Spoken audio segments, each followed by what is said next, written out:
Rihanna's dissing the New Lodge. Rihanna, what's your beef with the New Lodge and run about naked up Rihanna's these fields and sectary. banger?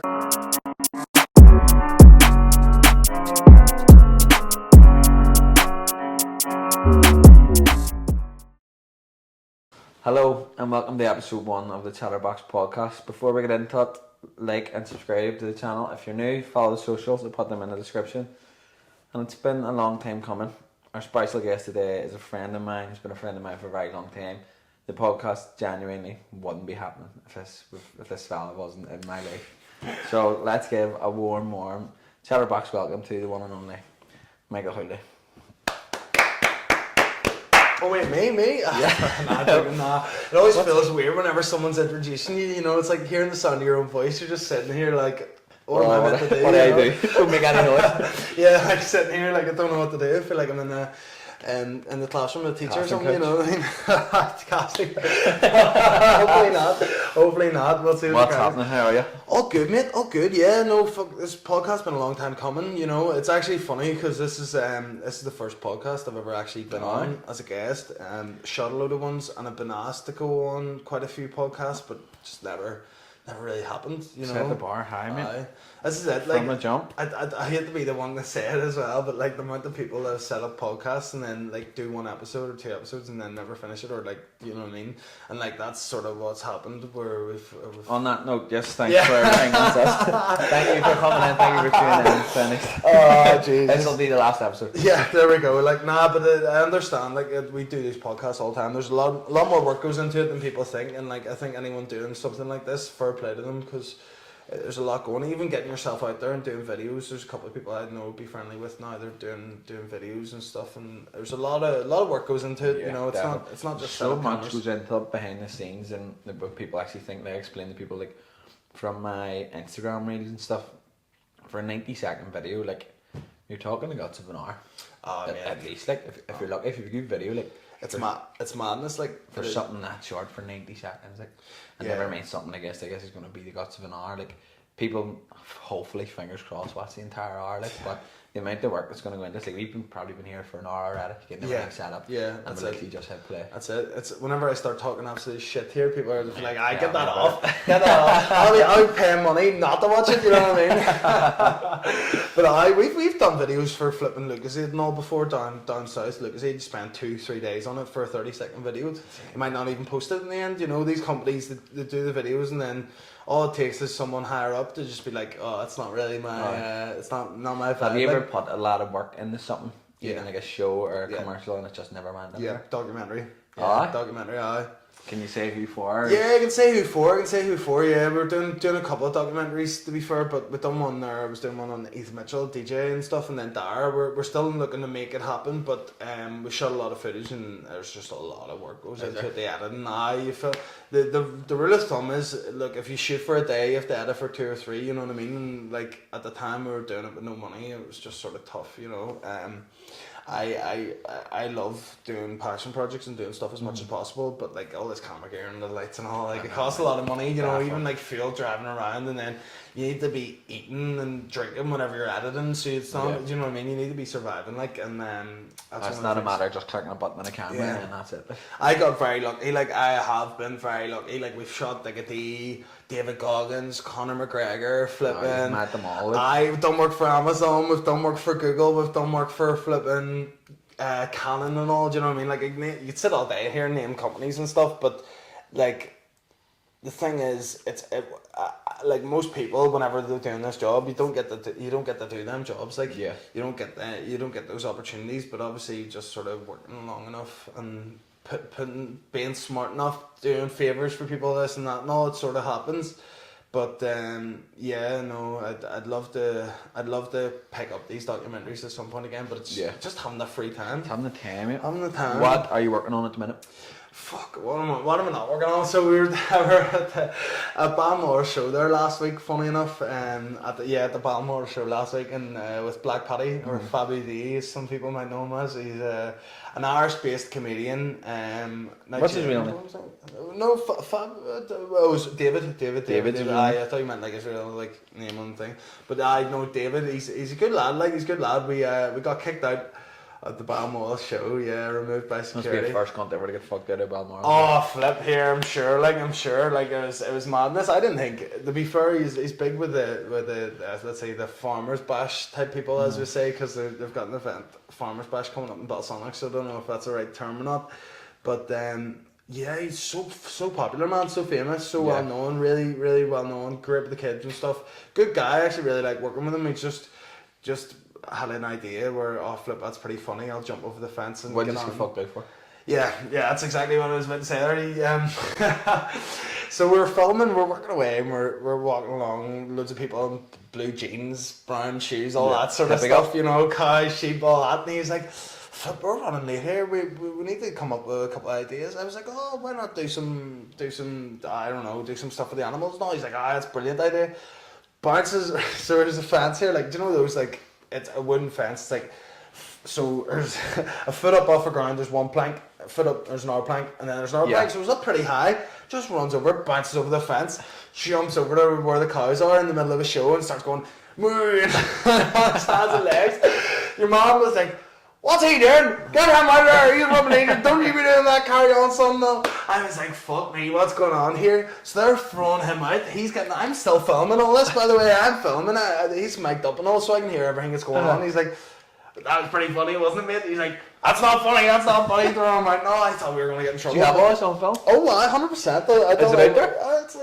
It's on the internet somewhere. Right? Wasn't me released it, like, but it's out there somewhere. Lethal. But we're doing that, and then at the Balmoral show, we're doing a bit of stuff for Danny Sausages. You know what I mean? Danny I work Sausages. with everybody. Like. Aye. Just anyone that's. How do you go from working with McGregor to working for Danny Sausages?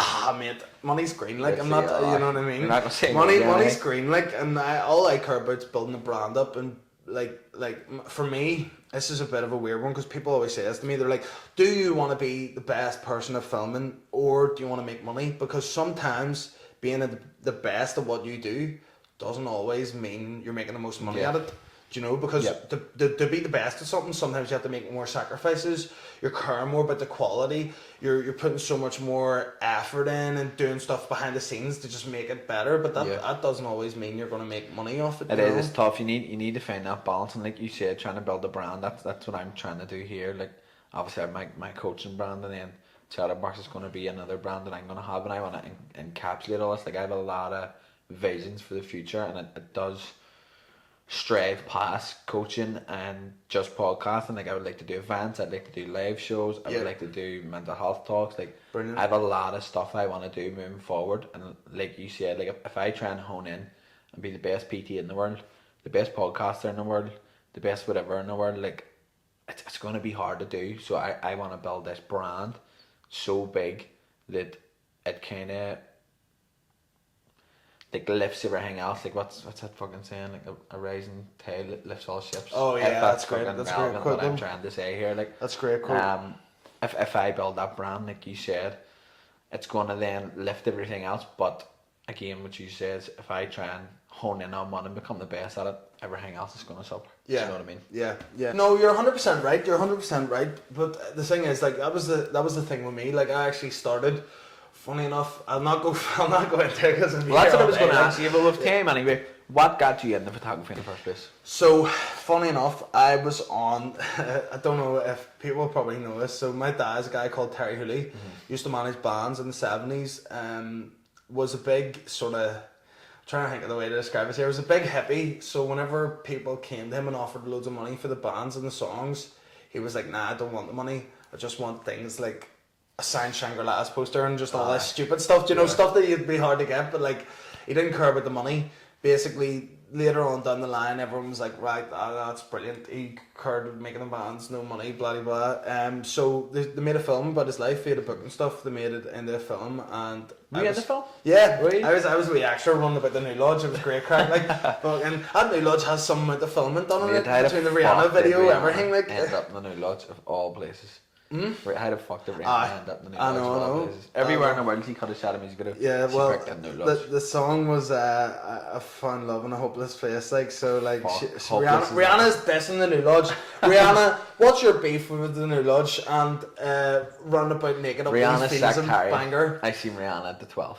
Aye, that's it. I seen Rihanna at the 12. She had Union Jack Brown, fucking all the usual. But so yeah, we were filming on that. Got out of school within first year. Was on the set of the film and all. And Is that how long ago it was? mate, here, tell you this, first Smasher, the guy who played my dad's wife in it, she ended up being the first female Doctor Who. Did she? Yeah, Jodie Whittaker, she's probably, I was getting photos with her, just chatting to her and all, sound in a scene and all with her, and she's now famous as fuck, like. You know, but yes, was an extra on the film, went in, was like, this is pretty cool, went into Smalik, he's sort of in the back of my head that was playing, then whenever it came to doing my GCSEs, I was like, right, moving image is an option. So I done moving image, bought a wee crappy camera, was doing like a wee bit of moving image and all in school, but like obviously at that level, like it's not really, it's just messed up out sort of thing. Started doing people's communions, christenings and all, and then realised I was like, fuck it, I'm actually pretty good at taking photos. Like, started to bring my camera to places like the walkway, don't know if you remember this one. But there's photos of me, if I can find them, I'll edit them in here off this. There's photos somewhere, like there's photos I'm near sure I made one my profile picture one time. Yeah, you did. It was the one where you were standing up beside the river. Yeah, with grey Nick tracksuit on. Yeah, something like that. I got a couple of DMs at this. The photos worked. So was doing things like that, doing wee small. Mate, it actually started like just doing the worst jobs ever. Like not the worst jobs, but like just wee crappy jobs. And then I was always good at like talking about myself and selling myself, which is a big thing with I try to tell people all the time, is a massive thing. If you could be the best photographer in the world, the best PT in the world, see if you're not on social media, you're not talking to people, you're not doing this, no one's going to know who you are. Yeah, 100%. No one is going to know who you are. It doesn't matter. And like people don't like, see if you're awkward and all, like I know it's hard because I was obviously born with ADHD, so I had a bit of a natural ability with that stuff, but see if you're like awkward or make situations, you know what I mean? People don't want to work with you. It doesn't matter about what skill level you are, unless you're unbelievable, do you know what I mean? Or like maybe someone who's a bit more awkward might find working with me, I'm too out there, you know what I mean? They want someone a bit quieter, but I say, not to cut you off, I say this about you anytime you come up in conversation. Do you think he's a wanker, is it? He's a big cunt.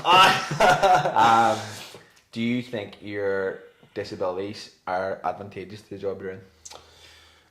Like in a sense, like what you were saying there now about being awkward. I may go into a room and hold back a wee bit and think, oh, I don't want to look a certain way, I don't want to be misperceived this way, I don't want people to think this, whereas I don't think you have that social cue in your I just head, don't give a fuck, don't give a fuck and just go. I see, originally I used to be like that, where I was like, it was because I didn't know, but now I'm fully aware that I shouldn't go in and start going blah blah blah blah blah. But I actually just like at this point I just couldn't care. Like, and people have told me, so many people, like famous celebrities and all, and different people have just said never change, and I've sort of kept true to that, because the thing is, like that really makes me stand out as well with that personality. And I wouldn't say that having a disability, so just to let people know, I have autism, ADD and ADHD, attention deficit disorder, attention deficit hyperactive disorder, and Asperger's, which is it's just a type of autism. It's hard to describe. It's such a big spectrum. You could have autism, you could never leave your room, never talk.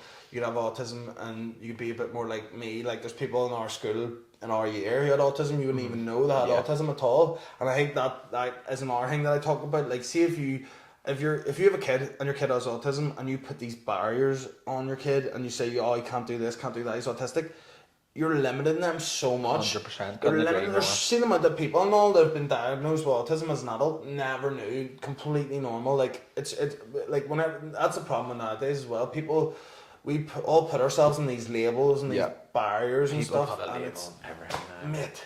Come And on, like you know what I mean? said, People are just like, some people are just like weird, some people are just a bit more sporty. Do you know what I mean? And like putting all these labels and making people feel different, that does something to your brain psychologically. 100%. Do you know what I mean? Like, because I know is a bit of a mad one. I don't think I really talked about this too much before, but I know whenever I got diagnosed with with autism. What age were you when you get diagnosed? 13. 13. So it was Just actually starting secondary school?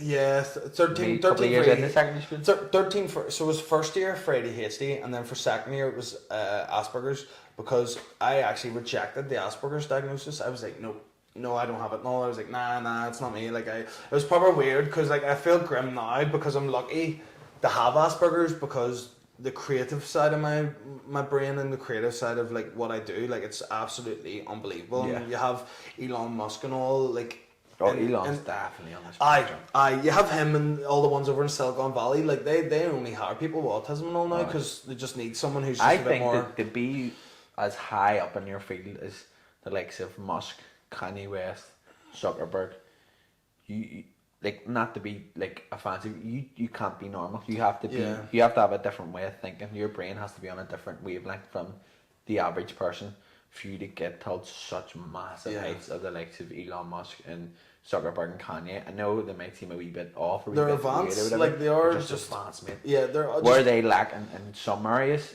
they excel in Yeah. other areas, and that's why they're in the positions they're in. Do you know what I mean? that's the right true as well. Like, and but I think it's in recent years it's become a lot more like, not, I was gonna say trendy to have autism, but it's like it's become a lot more normalized. Whereas whenever we were growing up, I was like, Asperger's and all, and like talking to people in school and all, people were like, you poop burgers and all. I'm like, right, get it all out now, and cheeseburger hole and all. Do you know what I mean? Like, but no, it's all having a bit of crack, but this is the thing. Like, I did struggle with it, but like, I honestly, like, I was thinking to myself there recently, I couldn't be more appreciative ever now to have autism. Yeah. It's honestly, it sounds like such a mad thing to say, because like it definitely does. Asperger's, especially like in certain like social situations, like relationships and all, I'd say it'd have a bit of effect. But like, honestly, without this, I'd be lost. Without filming and photography and all, like, what would I don't know what I'd be doing, honestly. Like, so do you think being in your dad's film was what kickstarted your photography career? My mum used to do photography years ago and all, and like, I probably could have got into taking photos and all, but I definitely wouldn't be doing filming. And filming for me is where a lot more of the opportunities have came from. Yeah. You know, photography's good. I always say this and people always crack up, because it's not always true, but filming is usually harder than photography, stereotypically, and there's a lot more opportunities with film, but it's more competitive and stuff as well. Like, and photography is competitive and stuff, but like, it's just, there's a lot more to filming, you know what I mean? There's audio, there's the filming, there's the effects and all. Literally, in the name, there's a lot more moving parts. Obviously, I'm simplifying it, like, but a camera's just bang. Yeah. Obviously, there's a lot more goes into it than that, but like you said, film. Yeah, no, it's 100%. There's recording, there's obviously lighting and photography too. There's audio, mate. There's everything. There's a lot more moving parts. You're naming more stuff than me. I need to get a new job here. I'm teaching you too much with the cameras. I'm gonna come back here next week. It's a big, massive cameras and all. This is what you do here. But yeah, no, you're right. Like, I don't know. I feel like a lot of people, as well. Like, I actually feel grim sometimes. Like, because there's so many people out there that are so talented and have everything. They could have everything, but I just got in at the right time as well. And like, that's the thing with getting into these things younger. Like, I may have sacrificed a wee bit of like my going out from like 16. Like, obviously I still went out loads and all, but from like 18 to 22, maybe did sacrifice a wee bit. But it's definitely paid off. Like, like, I remember. You wouldn't change it now. Like, nah. I remember whenever it was like, I think I was 20, I was in a really bad place, like mental health wise and all, just real bad place. There was all sorts of different stuff going on, like, and I remember sitting, I was like, fuck, like, I would love to, like, wrote out a list of all the people I'd like to meet and photograph, and I think, like, it sounds mad, but I think Bugsy Malone was one of them, and then, like, Conor McGregor was actually on it, funny enough. I think David Goggins was actually on it, and then there was like a load of other people, like some of them were footballers, some were like boxers and blah and all. And then like, here we are. Like, I remember I was like, oh, if I ever do this, I'll be so happy, like, that's my life complete, and I'll be blah blah. I remember I was like, oh, this list is, at 22, I was like, oh, this list is never getting ticked off, and then like 23, 4, stuff started happening. Like, we got the contract to shoot David Goggins, only us. So like, funny story, this is mad, people are probably not even gonna believe me, but David Goggins is media shy. He's shy of cameras, mate. He's shy of cameras. His wife's his manager. We met them, lovely, and like all he ever gets anywhere he goes is just cameras in his face, shoved in his. Do you know what I mean? So he just like stepping away from that. It's something that he has to do with his job, being a big influencer and stuff. Like he has to do all these things to earn the money for the podcast and blah blah. But yeah, he was actually media shy. So there was only one group of people who were allowed to film him the whole time he was in Ireland. It's the only time he's going to be back to the UK and Ireland in 5 years. Might not even be in Europe. I think he's just staying in America. So we got that contract through our work, and even just sitting talking to him was amazing. Like he was. Did you get a lot of like face-to-face time with him? Like? Yeah, we were with him the whole day. Like we were with him the whole day. Like it was great, man. It was great. But he was honestly one of those people where I was like, flip. What can I say? Aye. What do you say? What can I say to you? What is, like, who am I? I'm just some guy from Belfast. Fair enough, I'm good at filming in Ireland. Just this big cunt runs about with a camera. Mate, that's it. Like, that's it. Like, you say to David Goggins. Guy who's like flipping. We were sitting there talking to him, and people were coming up on their knees. They're like, "Oh, you saved my life. You saved my life. You saved my children. Like, I used to be I was going to lose my house and all. Like, you saved." And we're just sitting there being like, how's the weather? You know what I mean? Like, we're like one of the guys I was with had to shut him out. Ryan Henderson, storefront. He's involved with. The guy's an absolute genius, absolute legend, genius. But he does a load of different stuff. But he's also involved in storefront. He does like programming, coding, writes apps. Genius. He's a genius. He's a genius. Like, but these two monkeys compared to him. Aye, pretty much. Like we're still smart. Like, but there's different levels. But he was a big David Goggins fan. He was actually the guy who helped land the contract because he was so good with business and stuff, and then he was chatting away to David, but it was like, man, what are you meant to say to someone that, you know what I mean? Like, I've met loads of celebrities, and like there's a difference between like a normal celebrity, like a TV star, compared to something like that. You know what I mean? Like he's out there. He looks at someone, he's changing their lives. You know, the not maddest but most memorable celebrity, bad or good celebrity encounter you've had? McGregor. It has to be McGregor. It has to be McGregor. Look, whether you love Conor McGregor or you hate him, see when this guy walks, like, I'd say the most memorable is probably David Goggins because I only met him once. Obviously, I've worked with Conor, so I see him a good bit. But see when you walk into a room and Conor McGregor walks in the after, it's like the whole aura of the room changes, like, you know, and it sounds mad, like, but like the guy has a presence about him, and like obviously there's like a security team and all with him and people like his entourage and stuff, but it's like literally like the same way I could only describe it for someone who's American, like Floyd Mayweather, because apparently he has a big entourage, but like see when Conor walks in, you're like, flip, this is a guy who's changed Irish history, changed the history of MMA, changed the history of acting, boxing. Everything. You know what I mean? Like, I'm obviously gonna be biased. I'm fucking biggest McGregor fan on the planet, but like, it changed the face of combat sports forever. Yeah.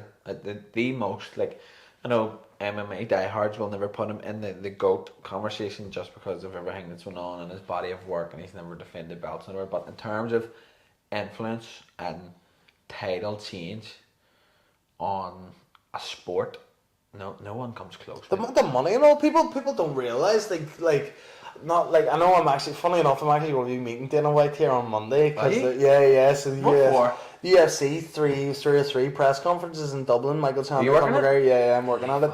So we meeting Dana White, but like Dana, like he wasn't paying, like, you know, I'm not that I don't want to go into it here in case God knows. God knows. Here, I know he's a big fan. Dana White's a big Chatterbox fan, but listen, you'll not watch it. Matter things have happened, mate. You'd be surprised. People hear everything, like, especially in this. No, but to call spade a spade, like early on, especially before McGregor, even shortly after, UFC athletes weren't getting paid that way. No, there was no health benefits or no nothing. Like, UFC wasn't even a big thing. No one even heard of it.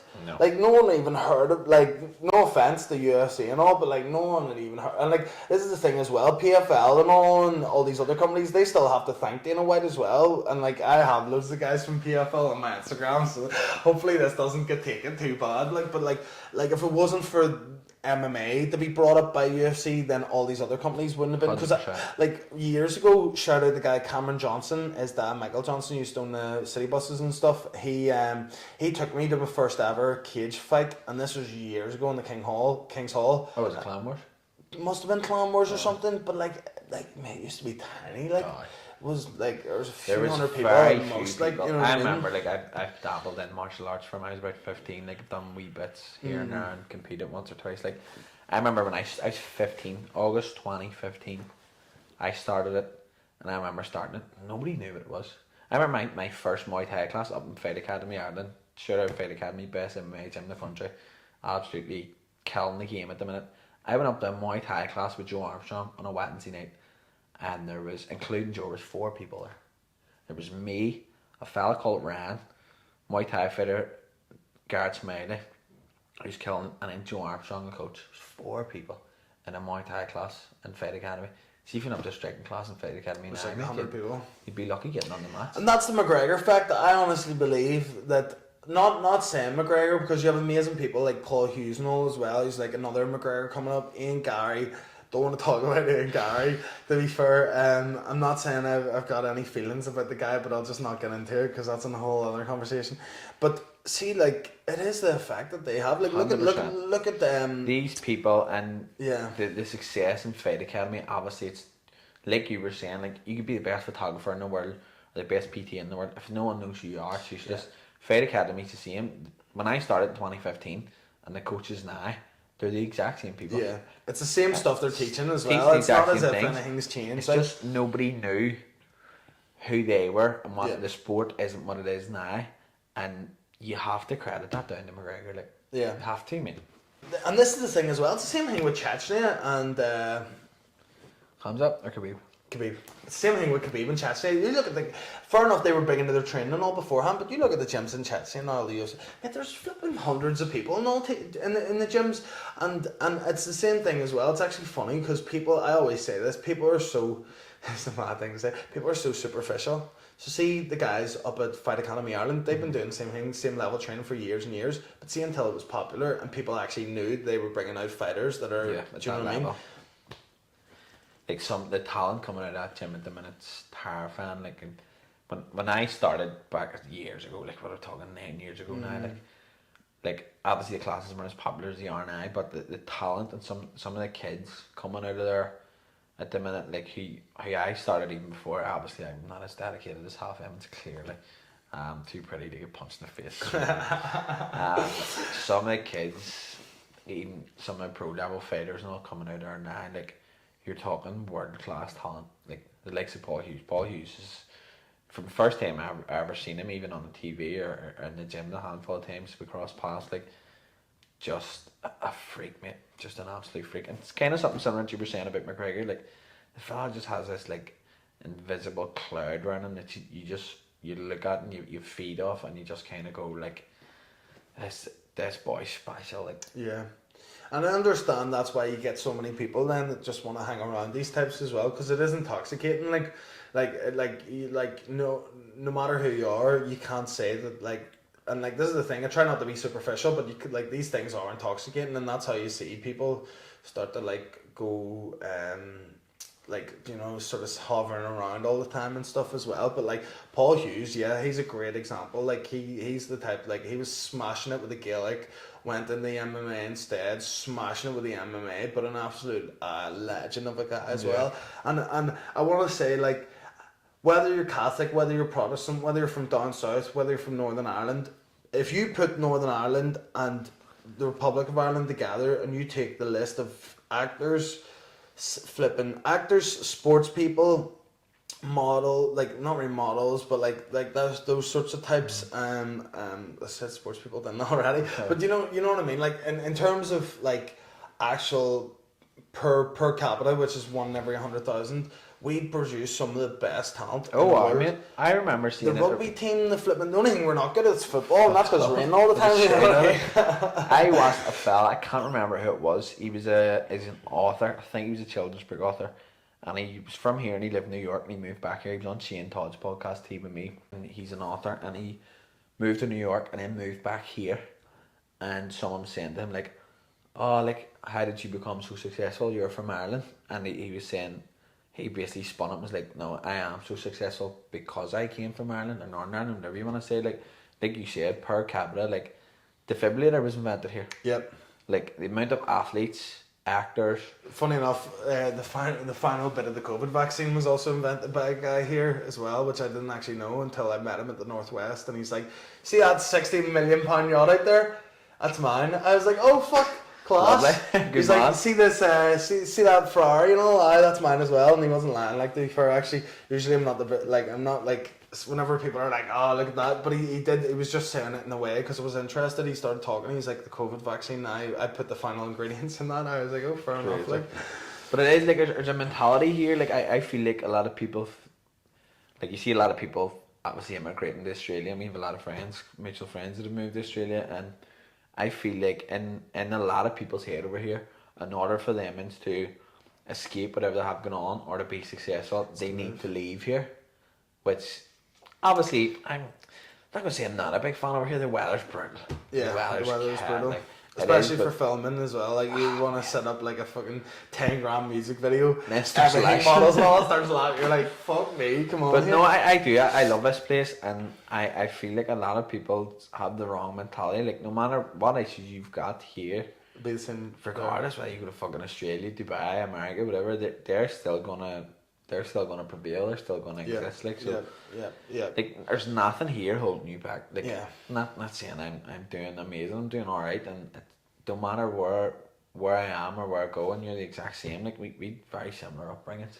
It's nothing to do with being from here, being from there. If you wanna go and do something, you can't. Like, Yeah.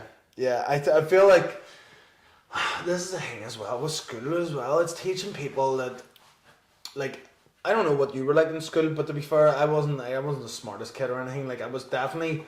I wasn't top of the class, but I done enough to go under the radar. Like, Okay. if they said to me, you need 65% in all your exams to stay in school, I'd have got 66 in them all. I'd have just done enough. Like, I am a lazy person by nature. I know a lot of people don't think it. I get up at 5 o'clock in the morning to go to the gym. I leave it as late as possible to get up out of bed and go to work. It takes me about 10 minutes to get to work, if even. Like, I am lazy, mate. I'm like electricity. I'll do this thing. I'll go to the path of least resistance. I'll do everything as simple as possible. And when we used to go to parents' evenings and all, there were a load of bollocks in school. I literally used to say to my man on the way in, I know what these teachers are going to tell you. They're going to tell you, Colm's doing great, but if you put a wee bit more effort in, he could do a lot better. Like, he has serious potential. And, like, obviously I kind of look back a wee bit and be like, if I had to put more effort in school, but I wouldn't be in a position I'm in now if I had to stayed on or pushed a wee bit in school or whatever. Like, I had a spot in John Muir's to do sports science, and I accepted it and I got the grades. I was in, and about a week before I went to go, I just went to my man, I don't want to go here. I'm doing this because you two want me to go. My brother's a fucking wizard. He's a master's degree in all in Queens, and I was like, this fucker's put the pressure on me here. If he goes to uni, I look like a waste. I'm only one out of the three of us that didn't go to uni. Did he end up doing something with his degree, by the way, as well? Yeah, he's doing something big. People ask me all the time what my brother does. I don't know, but it's in an office, and the fucker gets paid a fortune for it because he's an absolute genius. And then my wee sister just finished uni, so I'm the only one that didn't go to uni, but it just wasn't for me, mate. And if I did go, I started my coaching qualification not long after, and then obviously it led me down the road I'm in, and it's given me a life that I'm able to live now. So if I had went to uni, I wouldn't have been doing that, and everything does happen for a reason. Like, but in school, man, I was like, to get the best grades with putting in as little effort as possible. At the start, like in first year and all, like I'd have got like all A's and A stars, and I was putting work in. Like, I was seriously putting work in.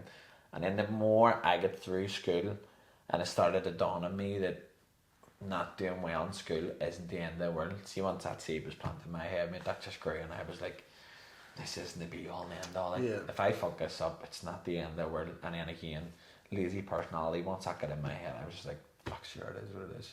That makes a lot of sense as well, mate. And this is the thing, this is why I don't agree with school, mate, because school isn't about whether you're smart or not. School is not. School is, here's stuff that we're going to write down on a board, whether you want it, whether you're interested in it or not, whether you want to learn it or not. We're going to ask you in a couple of days to rewrite everything on that board in a notebook. It's all about revising memory. Yeah. It's a memory test, and so, it's not even, are you intelligent, can you think on your own? It's, can you obey instructions?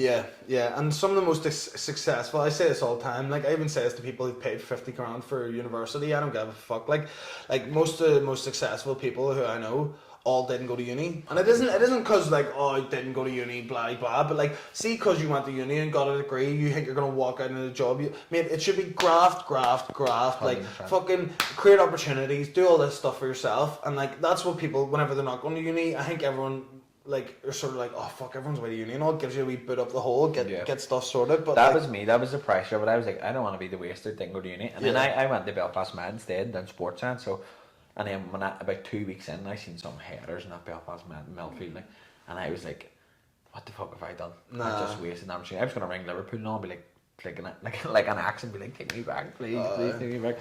Especially in Belfast Med, people smoking fuckets and all in the toilet and everything. It was the maddest place in the world. Like, it's just such a jungle. It's an absolute zoo of a place if you go to Millfield.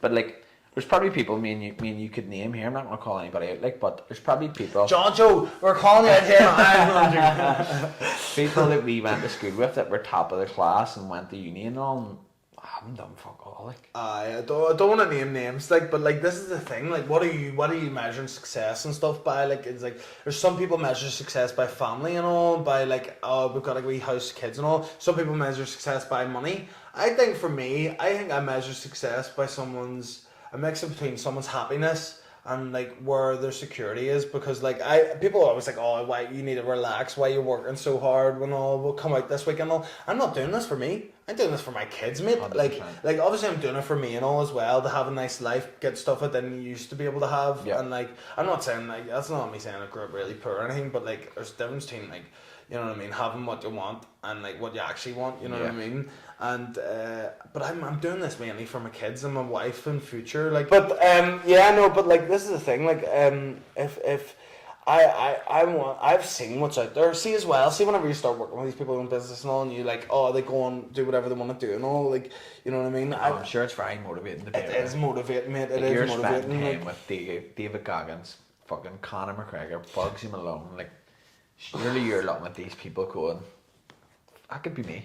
Yeah, genuinely could be me. Like, you're meeting Dana White on Monday. Yeah, it's mad. Like it could be as well though. But like that's another reason why I want to get into put myself more in videos and stuff as well. Because like the way things are going, like everyone who's making videos, you know what I mean. We sort of need to start getting ourselves into videos more. In them.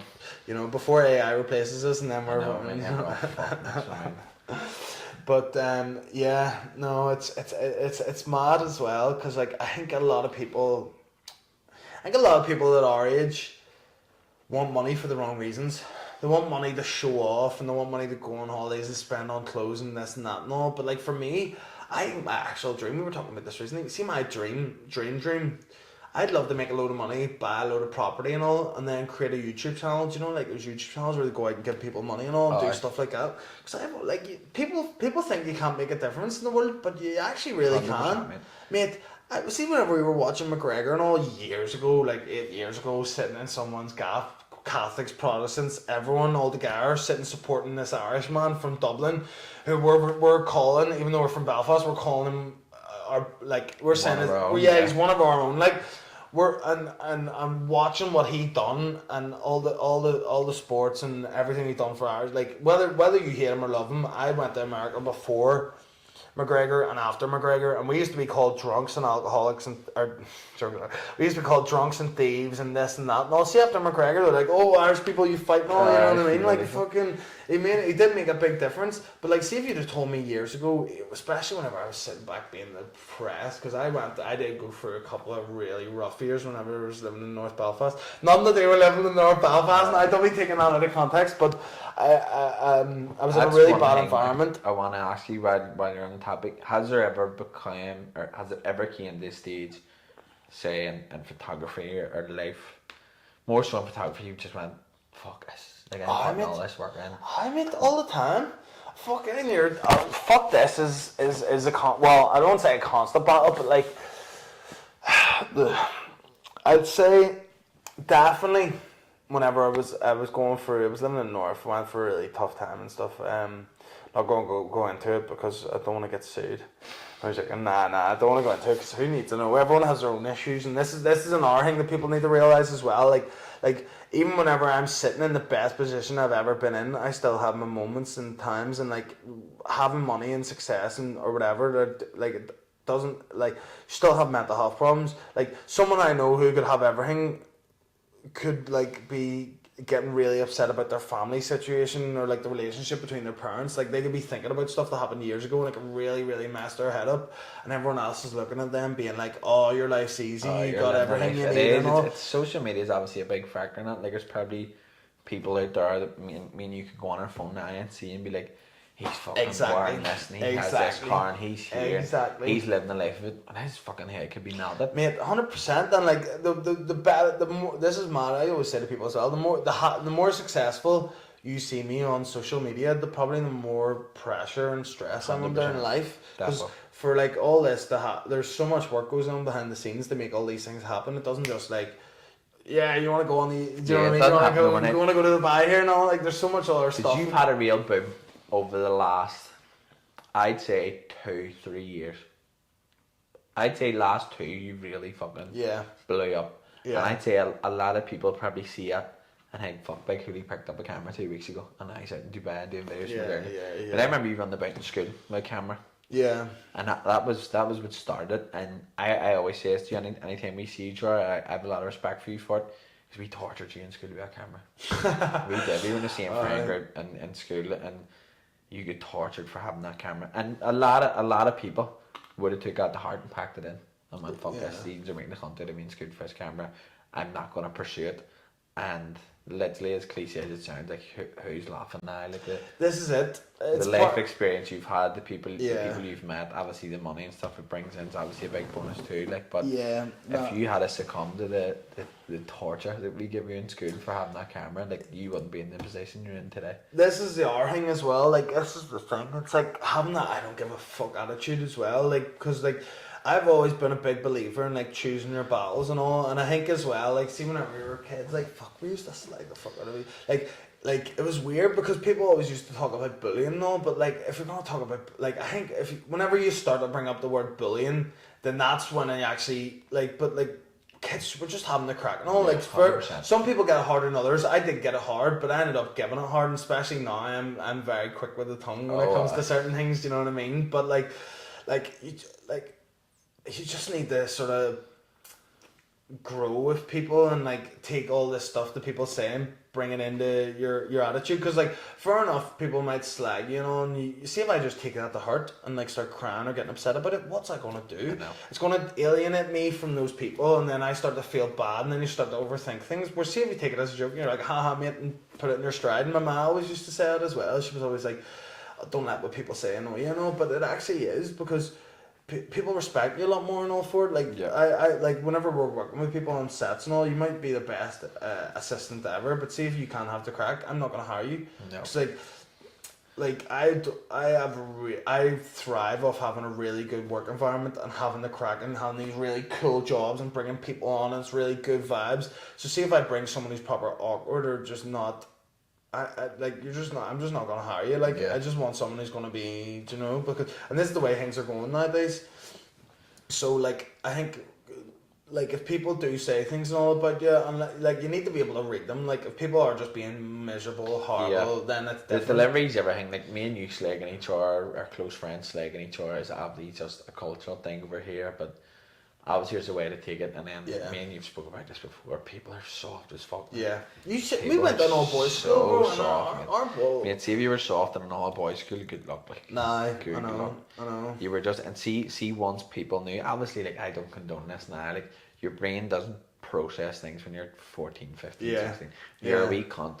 You're peak puberty, your testosterone. Especially me, I was the worst. Like, you don't think in the layers of things. Like I look back at some of the shit we done and said in school, and you're like, you're a wee bastard. What did you do that for? Like, but obviously at the time you don't see it like that. But like once people found out you were an easy target in school, mate, it just doubled down, mate. Kids are wee bastards, but I think this is another thing as well. I think the kids nowadays are so much worse. Like and social media and all this stuff definitely does have a big effect. Like, but like. The thing is, see if people hate you know, or you have problems and all in school or whatever, see by the time you all go to university, you'll all be best mates. There's people in our school I hated, and see as soon as you got the upper sixth, after upper sixth, university, you'll turn in really sound, you're getting along well You with just them. grow up. You just mature, mate. That's it. I was a wee cunt though, to be fair, so I understand, but like, the thing is, people do have to understand, and this is the thing with autism, like, people do have to understand this, like, people with autism especially don't always mean to be annoying you or doing things. It's not something they can control always, like, maybe so with me, it was more me just being a wee wanker, like, but, you know what I mean, using the cards to play it off, but like, people, I've always seen people give people a hard time and all, it's not, you know what I mean, it's not always something you can do. Is there one specific thing you think back to in school, like one event or thing that you go, oh, I shouldn't have done that? Mooning the principal. Yeah. I mooning the principal, bro. It was like first or second year. It was when someone was coming around the corner and it was like the LWC and I mooned them and then the principal walked around and I was like, fuck me, walk me like through the courtyard to his office and all. That was mad. Like proper walking and everyone looking at you. Do you remember a time we were like throwing apples in the courtyard as well? And I took a Yazoo ball and they were doing like In the window? Yeah. I have a video at my They phone. were doing work and I got in so much trouble for that. That's something I wouldn't have done, but mate, we done all sorts For of throwing stuff. a Like, milkshake bottle. mate, but it was a cracker shot. Like the third Brilliant story, shot. they were fucking the window. If I can find that, I'm adding that in here. Oh I'll man, just smash it. I can't even think of some of the stuff we done. We done some mad stuff. To be fair, it was a header. Still am a bit of a header. Like, but like, there's a difference between being a header and being a good, like, still being a good person. Like, There's being a bad being good crack, and being a wee dirt. yeah, exactly. You see someone walking down the street, like I'll be filming with a camera. This is the other thing as well. Like I'll be. Who the fuck in their right mind ever thought that I'd be the one out of everyone out of school who'd be handling like a 50 grand camera? I'm not saying that before I get robbed here, this is my camera, this is on the big film sets. Holding a 50 grand camera, fucking 50 grand lens, fucking 120 grand in my hands, driving about in like Lambos and fucking people like giving you Rolexes and all, they're like 30 grand and all, and like, just like, I, like, out of everyone in our school, I How would do you have go been from the mooning least person. the principal to fucking shit like that? I would have been the least person to be doing this. Like, I've had some mad experiences. We were like, stayed in Malibu, which is in LA, with a producer I knew, whenever I was in LA in his house. Didn't get Jeffrey Weinstein, thankfully enough. Don't know if I'll use that, but that's a bit hectic. Like, but yeah, I was like £10 million housemate, and I was sitting there. I was like, fuck. It does feel surreal. But it just shoot. I am proof. Like, you just need to push. See whatever you love and you want to do. You just need to push it. Like, and like I did at the start of my career. Like the first 2 years, mate. The first 6 months, I had to work for free for people to get experience. Then next 6 months after that made nothing. The year after that pretty much made nothing. Then you're starting to make like fucking, like, obviously nowadays there's a lot more information on YouTube, so it's a lot easier for people. But like, But even still, we still lived in that era. Like, what was the first? Can you remember the first time that you made a bit of dough from photography work and you went, "Fuck, I could do that all the time"? Yeah, 100%. That's actually. Do you remember what it was? Story. It was so I was 16, and it was, I think, the June. No, that's a lie. I think because it was still in school. It was maybe May, if not May, like March, April, around that time. I was 16. I'd been doing photography for like a bit of a year. I was all right. I was starting to pick up stuff. But back in those days, like 2016, photography, like in the past 5 years, everything's got so much better, so much more advanced. Like, see, whenever I was fucking 16. In terms of like cameras. Oh yeah, cameras, editing, everything. Like, see, nowadays, most photographers and video people, they just go online and grab like color profiles and just whack it on they don't even know what they're talking about. Yeah. I went the old school route, so I actually know what I'm talking about, but it means like someone basically could do, like, see the 8 years in work I put in, someone could put in 3-4 now and get the same level. They won't be the same level as me because I'm a specialist in certain things, but like, it's just so much easier to get information. But yeah, I was 16. It was April. It was like May, April. I was still in school, and I was working at the weekends and a couple of nights after school doing photography and all. It was like, I picked up a few jobs. What, doing like freelance stuff? I just doing like it was like, it must have been like communion month or whatever, you know, months people get Christmas done or whatever, but it was like, yeah, freelance. I was doing like birthday parties, just wee things like that, texting businesses on Facebook and all, being like, well, I do photography, you know, so do you want me to take your pictures? Sure, I take a wee photos and all. Normally £500, but I'll do it for you for 50 quid. Something like that, but Yeah, mate, I made 1,600 quid. I was 16 in school. Like, And in it's what- 16, that's Sorry, serious, net, though, mate. I remember my first paycheck in the waterfront. I started doing the bar in the waterfront and I was doing like 1 shift a week. And there was something wrong with my bank details, so I got back paid for like 2 months. I got like 380 quid. That was 2 months' pay. And I remember getting into my bank and just going to myself, What the fuck's going on?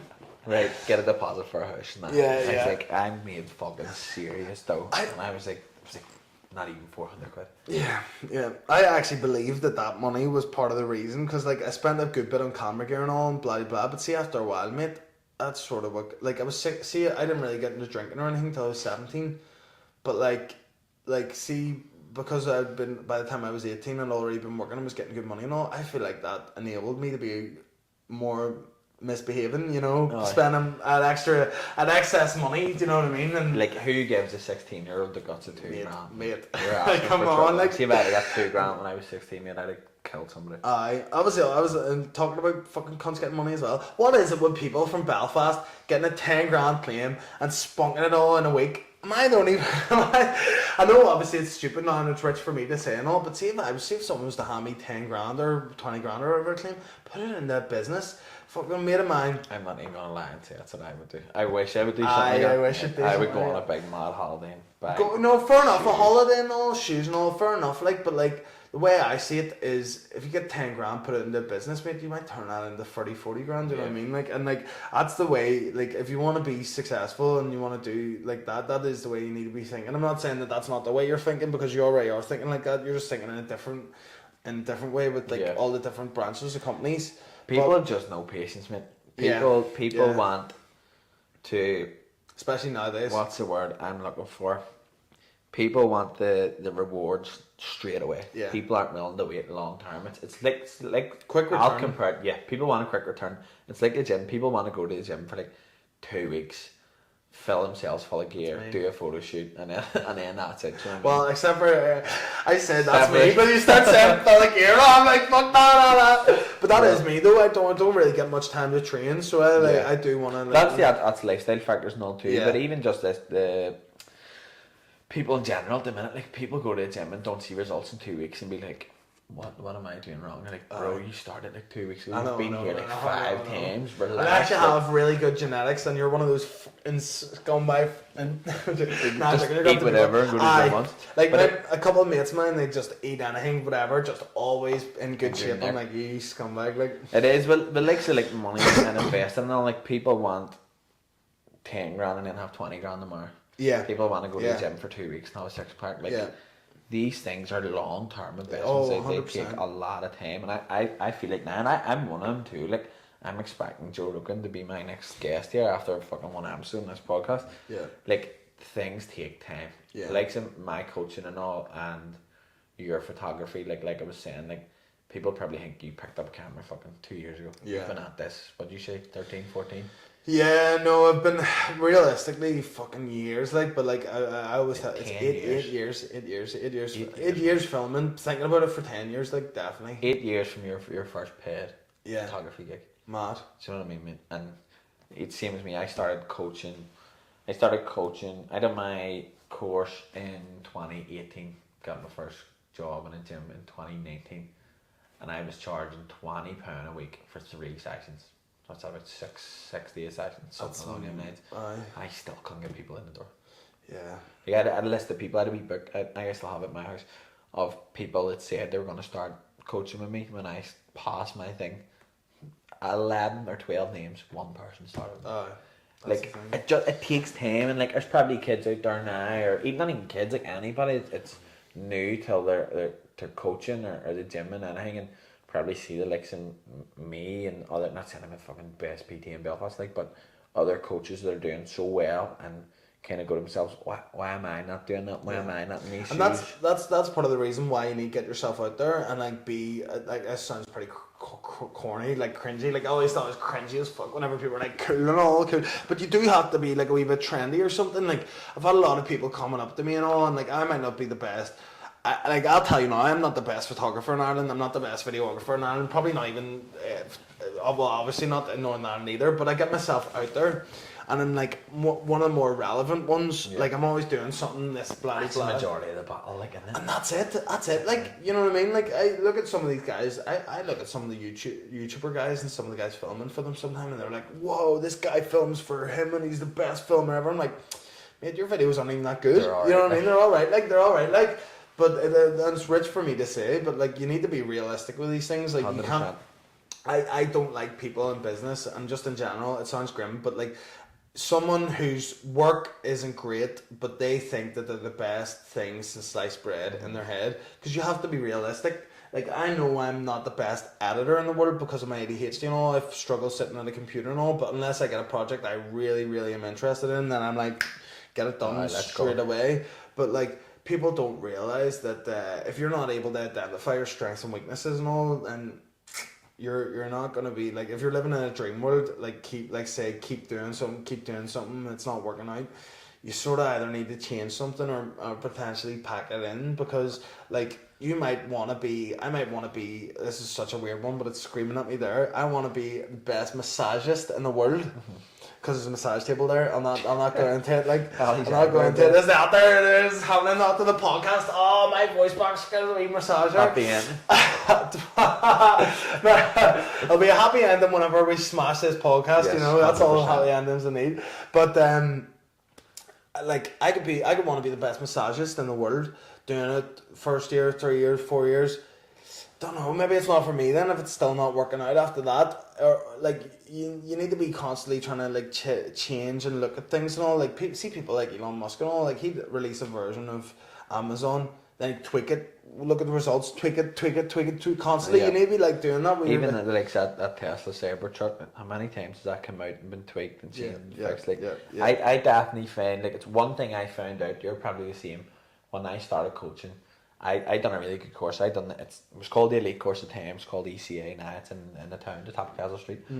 Whenever on Castle Street, top of Castle Street, but it was far away from Castle Street as well. Okay, fair enough. I actually remember on our course one day, a junkie literally just standing there in the gym. And he's like, "You just standing there and open the door." And we were doing like some form of fucking whatever PTs do. I don't know. I don't know any. It's probably because all the needles, you know, from the steroids. That's what the Castle Street was sticking around. And I can't remember who was taking the course at the time. I just kind of stood like something out of Walking Dead, and whoever was taking it was like, "You alright?" And he was like, "What's going on in here?" And he was like, "What?" And he's like, "What are you doing in here?" And we were like, he just looked and he just went and just left, and we were just standing there going, like, that's Belfast and that's, like, we're in here trying to better ourselves and get like our qualifications to then better other people, and then this fucking junkie just down there and doesn't know what fucking plan. Yeah, 50 me, mate. Mate, this is mad as well. This is a mad story. People think I'm grim as well saying this, but mate, we done a documentary thing before with homeless people before, and one of the girls we were speaking to, she was on 350 quid a day, 350 British pounds, the Queen or the King's fucking pounds. 350 quid a day, all in heroin and herbal. You cannot, like, she was spending that a day. Spending, living on the streets, mate. Like there's a lot of, like, it's a tough one as well. But a lot of these people don't want to help themselves. Like, there's a homeless problem, but it's more so a drug problem as well. Like, definitely. And like you see people like, I know it's rich as well, but you see people from Belfast and all, especially all the junk, you know, like, these foreigners and all. But I'm like, mate, sort yourself out first. I don't want anyone who's a junkie or like proper druggie living in my community or even in my country, never mind. And then like people love to slobber about foreigners and all, but mate, the amount of people coming over here, they're doctors and nurses and everything. Literally. And all, like I think we just need to sort out the problem with drugs. And like, this is why, and this is a mad thing as well, this is why I don't like it whenever people idolise certain gangsterized certain figures in Ireland. I'll not go name names or anything, but like, yeah, you'll get me fucking shot. I know, mate. You're more like, I'll get shot. I'm the one in Dublin all the time. Fuck's sake, fucking as if they're gonna come up to Belfast, shoot you. Shoot me, podcast. But no, like, there's so many people here that go, "I am foreigners. Don't be letting them in. Says fucking Frankie. Never had a job in his life. Happy at DLA. Has no GCSEs. and there's some fucker coming in from the outside of the world with every qualification on the I know, planet. They're fucking taking our jobs. The job's rare, you never fucking took it in the first place. You're not qualified to take that job. It's fucking idiot. It's a weird topic of conversation now. Do you know what I mean? Proper. Especially here, like people. But like I just look at it as like people in Belfast have treated me with nothing but disrespect my whole life. Just run about like wee scumbags, need a good beating. Yet there's some people who like have came here from other countries. All they've ever got is racism, constantly looking down on them, spitting them and all. But they still treat me with more respect than a lot of people from Belfast. Yeah. You know what I mean? So that's the way I look at it. Like, and I just think that people just love to jump on and fucking slobber about something. But this is the thing. Like, it's like the same in Australia. This is what I was thinking. Like, you think they're not in Australia being like, look at these dirty Irish scum coming over and stealing our jobs. And Australian people are lazy. It's the same with people. Like, it's the same with people now in Northern Ireland, but see, years ago in Northern Ireland, we were the hardest workers in the whole world. Yeah, hardest workers in the whole world. Built and New it is, York I suppose it's still the same now. Like, I've such a love-hate relationship with here, like, depending on the day. Like, depending on the minute, depending on the weather, fuck's sake. Sometimes I'll walk through, even walk through the town or city centre or whatever, and you'll see certain things, and I'll be like, I fucking love Belfast. Like, or I'll see something on the news, or hear a celebrity talk about here and how nice the people are and whatever else, and I'm like, I fucking love this place. And like, you go down to like Donegal and Newcastle and you see the scenery and you think it's beautiful and all these things, and then some days I'll walk up Castle Street and see some junkie and I'll see people fighting in Botanic and I'll go, I fucking hate this place, I can't wait to get out of here. And then even the upbringing I've had, like growing up and living in markets, like it's not the nicest places no more. Like, and sometimes still a good community though. And that's what I was gonna say. Like, and people say to me all the time, you live in the markets all your life, and I literally say it depends on the day. Like, sometimes I'll say, yes, I'd love my kids to have the same upbringing that I had. It's made me who I am. There's a real sense of community. It has all these pros, and then sometimes I'll walk through it and it's fucking stinking, and I'll be like, I never want my kids to grow up here. And it is just such a yin and a yang. Like, it depends on the day, like whether I love the place or hate the place. And this is the thing as well, like growing up further up the Ormer Road, I always felt like I didn't really fit in there as much, and like this is mad because people might take offence from this, but like it's not that certain people, but like some of my neighbours and all, I just felt like they were looking down on me. Especially because I was running about in tracksuits and people blah blah and all, and I think that's another thing. People like should never really judge people for what they're wearing, because I've made that mistake before. You look at someone, you're like, oh, he's broke, fucking cunt's a millionaire. Yeah. You know what I mean? Just dresses like that, like clothes have nothing to do with that. But like, I always felt out of place, and that's why I always used to run about down Strand Markets, Ormer and stuff as well. But there definitely is, because like my ma's from Divis, and that's where we're originally from. My dad's from Orangefield, and like, seeing some of my cousins and stuff from West, like you're definitely better growing up in a more sheltered area. But these people that like live in the posher areas, they don't have a clue what real life is like, and that was what living in North brought for me. Like, we ended up staying in New Lodge for a wee while and stuff, and like it really brought home like a lot of the stuff that I was worrying about and stressing about and all, and what people think about. Like, there's way bigger problems going on. Like, 100%. There's way bigger problems going on. There's so much, like, if you sit and thinking like, I'm not going to be able to get my car the same colour as like, who even cares, bro? People can't even feed their kids and all, like, you know what I mean, realistically, like. But then again, it's a tough one. Like, this is the problem. This is the problem as well. Like it's, you live in these areas and people look down on you and all, but it still might be better for your kids and all. And then like, it's all just depends on the family and the person. Yeah, the best people come from the worst areas, but also the worst people. You know what I mean? Yeah, it literally comes back to what we said at the start. Like, no matter what upbringing you have, what uni degree you have, what qualifications you have, where you're from, like, no matter what, if you're willing to put the work in for something, you're going to get somewhere. If you're not willing to put the work in for something, you're not going to go anywhere. And it's literally as simple as that. Trauma definitely helps as well. Like, I know I've heard this before, but like, see, having like those those moments, the shock factor, like the real like life affirming moments, I feel like that definitely makes a big difference. Yeah. As well, about what path you go down or what, you know what I mean? 100%. The older you get, the more you start to, the more you mature, the more you start to come into tune with how much of an impact your upbringing has on the decisions you make, who you spend time with, who you like to be around, the things you gravitate towards, the things you perceive as valuable, the people you perceive as successful. Like, you don't process that growing up. Not saying fully grown up, but like looking back, when you meet people from, I come from fucking council estate, like single income household, like not the flourishest, if that's a word, not the richest of upbringings. And the more I spend time with people with a different upbringing, not saying we're skint or anything, like, but we weren't fucking living lavish, but the more time I spend with people who don't have that upbringing, the more you really start to see the differences between these people and the things that I would perceive as valuable and the things they perceive as valuable. Just the different walks of life that we've come on through no fault of our own. You don't know anything else. You're a product of your environment. Yeah, and this is why as well, like, you can't, people have opinions and stuff, but some people have just been brought up certain ways, and you can't like turn around and because someone doesn't think the same way as you, be like, oh, you're this or that or whatever. Like, just like, especially with kids and all as well, man, because like young people are young, because you know what I mean, isn't like they're only learning what they are from their parents. And this is what I always say to people whenever they ask me about Northern Ireland, because people I know work with from down south, they're like, oh, are we going to have issues in Belfast and all? I know people have had issues and all because I've got a down south accent, you know, and like they do sit and ask me, and I'm like, flip here, you shouldn't have any issues and all. And then like they're like, oh, they've kids shitting on. I'm like, those kids don't have a clue what they're talking about. It's their dad, their uncle, or somebody telling them this. And like, especially whenever all that stuff happened on the Shankill, they burnt out the bus and all, like, I'm not laughing about it, I'm just laughing because like they're just so just in a different world of just like who even cares? Like seeing any other part of the world, you're like Catholics, Protestants, it's the same religion, both Christians. I know. Do you know what I mean? Flip me, like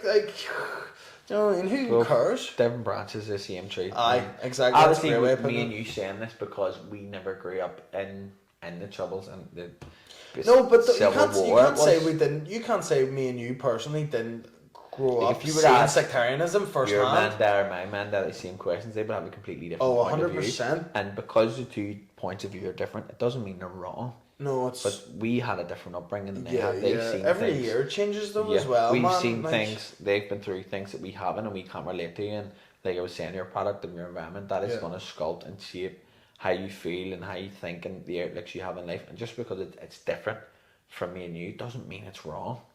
It is just what they were brought up in, and it comes down to anything. Like I think a lot of people, especially the likes of coaching, like I see it in coaching all the time, like people think that their method of coaching and these specific exercises and these specific diets are correct, and if you're not doing that, people think it's very black and white. Like it's not. It's I honestly don't believe there's like right and wrong. I believe really, that there's things that are like right and wrong is like 2 pools. And like, do you know, like 2 pools, and then like the actual answer is like somewhere in between, you know, in between the 2 and stuff. Because like, what do you call it, Venn diagram? Yeah, exactly. That's what I was thinking of. Because like, who am I to turn around and be like, his way of doing photos is wrong? Because everything works for each person, and there's too many different variable factors to take in and say yes or no. Do you know what I mean? There's probably a way you set up and take photos. There's probably a way somebody else set up and take photos, and you still end up with class photos. Same as coaching. I coach people a certain way. Somebody else coaches somebody a certain way. The 2 people get in good shape. It's the same end result. It's just different. And you need to come to terms with, like, anybody starting out coaching. I fall victim to it too. When I started, I thought what I was doing was right. Anything else was wrong. And one big realization when you start out coaching, you come out of this big fancy course and you fucking think your dog's balls and you know everything. See, as soon as you start coaching, you should get the penny drop moment in your head where you go, I have no fucking clue. I don't know anything. I compare it to driving. Like, you can do all these driving lessons, you don't learn how to drive properly until you get into your own car and start driving about. And like, any advice to young coaches out there starting out, like, just be a sponge, ask questions, get as much information as you can from people, and just be very, very open. And that's one of the other things I wanted to ask you. If you were to give any advice to people starting out in photography or videography and get down the same avenue you were going down, what if you were to go back to Michael in 2016 and give him 2 or 3 pieces of advice, what would you give him? So I'll do you one better. I'll do this, but then I'll do it for just general business as well, because one of the most important things about me and what I've always realised is I realised early on that all these people, these millionaires and business people and celebrities and all I'm surrounding myself with, listen to what they're saying. Like, if they're sitting giving you fireballs of knowledge and all. Listen to what they're saying. They're in this position for a reason. Obviously, you need to know if the person's actually wants the best for you or not. But if it's someone who's just like there and they're just giving you advice, listen to what they're saying, because these people are in that position for a reason. I'm not saying take everything as they say is like that's it, you need to do that, but listen to people. But like, see, whenever I was starting in photography and filming, I would say just do more of it. Just do it more. Just do as much as possible. Be Like, see if you want to. be passionate about it. Just love it. Wish I'd have got my face on camera more and like done more like behind the scenes stuff, because that all really helps. It doesn't help as much at the start, but it really helps for like showcasing what you're doing, because if people don't know the size of like the project, so I could show you a video and like you'd be like, oh, it's a class video, and you'd probably think I'd done that all by myself. But see if I showed you the BTS and then the video and there was like a Cura 20 on it, you'd be like, fuck, that's mad. Do you know what I mean? And like you gotta, one thing is like showing your worth to clients and showing like all your knowledge and stuff, but also like do jobs for exposure and all, but know your own worth as well, man. Yeah, like you definitely. need to know that you need to be getting paid and all for these things to buy a new kit and all, and know that your work's good, know that you're worth it. I'd probably say as well, like, be more organised. Organisation is something that I overlooked a lot, because I always... Would you say you're organised now? Yeah, to a degree. To a degree. Yes, To a degree. Like, there's always different levels, but like, I feel like some people focus too much on organisation and then I don't focus enough on it. But like, I was always of the mentality where I was like, just get good at it. Like, everything else will fall into place. But like, that's a silly way to look at it, because it gets to a certain point where if like you don't do the things that you need to do and you leave them off too long, it just becomes a big pile that's just very hard to get. It's very cliche, but it is a quote I live by, and probably should live by it a wee bit more than what I do. But the work you're avoiding is the most important. Is the most important. Like, doing the same things, like, we do get quite caught in a routine, and I especially find that the more you get into something, like, it's very easy to get content and get to a certain level and go, I'm sweet, I just keep doing what I'm doing. But the things you're avoiding are what's going to make you better and what's going to lead you more success and more jobs and more work, whatever else. So like, always just aim. Still, I should be taking my own advice here, like, but always just aim to keep moving forwards. Feel like a beginner. Feel like you know nothing, and never. And if you get to a stage where you think, right, I know everything, I'm good at everything, I know what I'm doing, like, I think that's the point where you stop progressing. Yeah.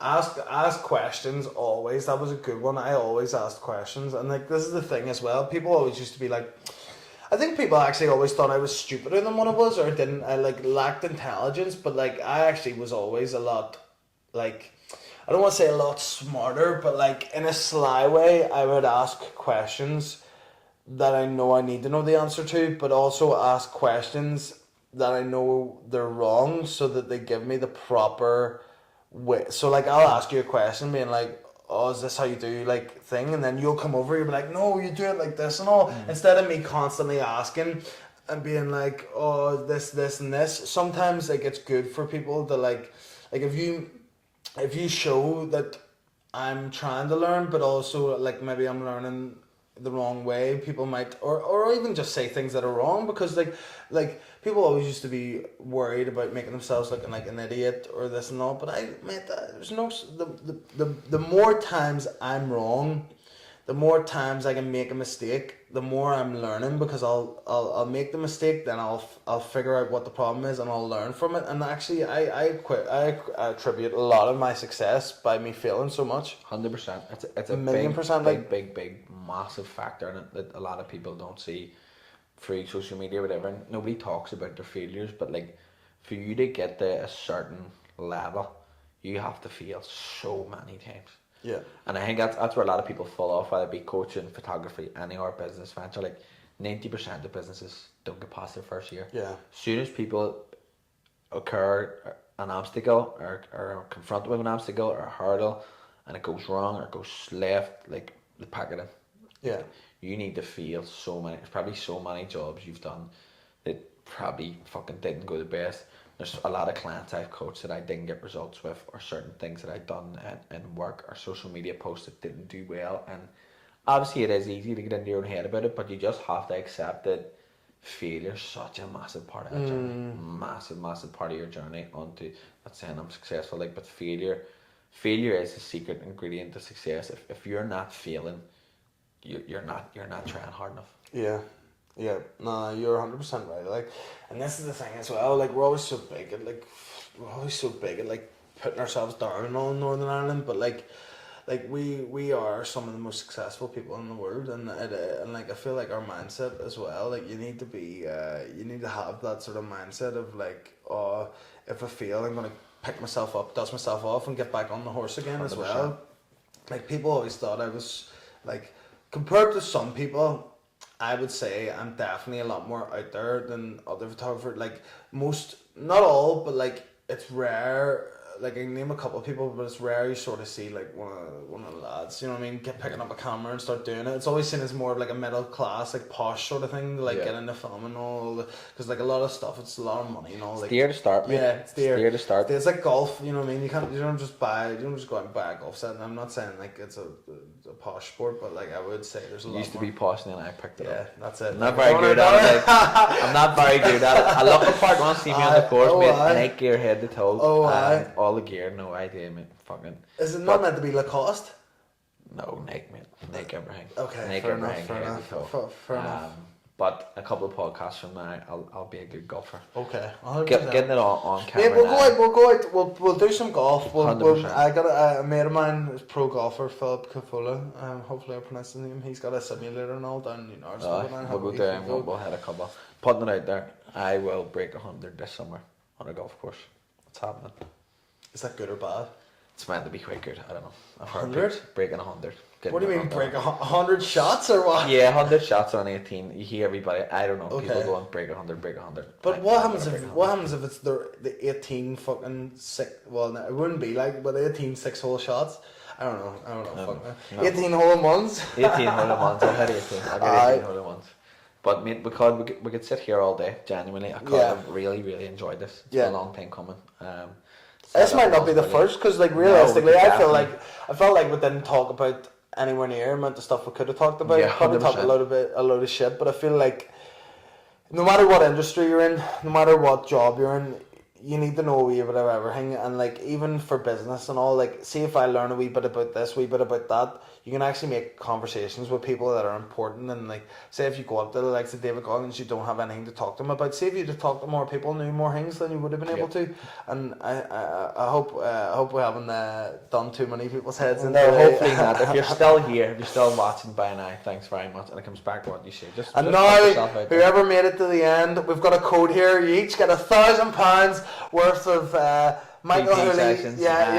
Michael Hooley photography sessions. If you've watched this far, I'll come take photos of you in your bath. Tax me with proof that you got this far, and I'll give you free PT 100%. sessions for life. And Hooley will take. You're gonna get changed in the morning. I'm gonna be like, wow, what's happening? We'll take photos of you with no clothes on. What? Only if you're good looking. I'm only joking. Nah, I'm only joking. Bro. Over 18s only. Thanks very much. Thank you. No, honestly, look, I love to see you doing this, and like I always say, like anyone that's doing stuff like this, I'm a massive supporter, because there's more than enough opportunities out there for everyone to make it. It's like, see with the internet and all now, it's not like, oh, there can only be a certain amount of people in Ireland, blah blah, mate. The world's your oyster. Anything's possible. Fucking, I've been in a room with people I never ever would have thought of in school being a failure. Constantly, my ma coming in crying, people saying, oh, he's going to be a failure, he's going to end up doing nothing with his life. Do you know what?